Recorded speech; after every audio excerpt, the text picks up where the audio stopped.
ఇప్పుడు భర్త వీరికణాలు పనికిరావని డాక్టర్ గారు డోనార్ వీరికణాలు తీసుకొచ్చి పెడతారు. ఎక్కడ? భార్య గర్భసంచిలో. పురుగు ఎక్కడ ఉంది? భార్య గర్భసంచిలో భర్త నుంచి అంటుకుని రెడీగా ఉంది. డామేజ్ చేసేస్తుంది, ఫలితాలు లేవు. ఇలా కాదు, ఐవీఎఫ్ డోనార్కి వెళ్దామంటారు. ఐవీఎఫ్ విమానంలో నుంచి విత్తనాలు తీసుకొచ్చి ఎక్కడ పెడతారు? ఐవీఎఫ్ అయినా, ఐయుఐ అయినా, న్యాచురల్ అయినా అన్ని గర్భసంచిలోకే వెళ్తాయి. పురుగు ఎక్కడ ఉంది?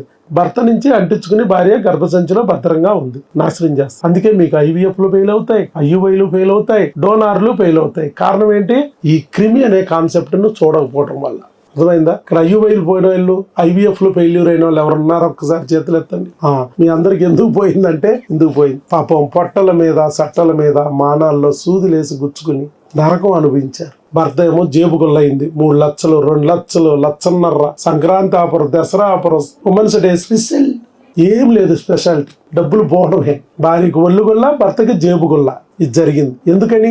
లోపల ఉన్న పురుగుని గుర్తించుకోకుండా నువ్వు ఎన్ని గారడీలు చేసినా, మసిపూసి మారేడికాయ చేసినా ఫలితాలు ఉండవు. అదే పురుగునే తొలగిస్తే, భర్త వీరీకణాన్ని చంపే పురుగే భర్త నుంచి, భార్య నుంచి తొలగిస్తే భర్త వీరీకణమే బతికింది కదా. ఇన్నాళ్ళు క్రిమి చంపింది వీరీకణాన్ని, లేదా అండాలని డ్యామేజ్ చేసింది. ఎప్పుడైతే భార్య భర్తల నుంచి ఈ క్రిమిని తొలగించామో, అటు అండము బతికి బట్టకట్టిద్ది, ఇటు వీరీకణము బతికి బట్టకట్టిద్ది. రెండూ కలిస్తే బిడ్డ వస్తుంది. బిడ్డను డ్యామేజ్ చేయడానికి పురుగు లేదు కాబట్టి అబార్షన్ అవ్వదు, అవకరాలు రావు. చక్కగా బిడ్డ మీ చేతిలోకి వస్తుంది.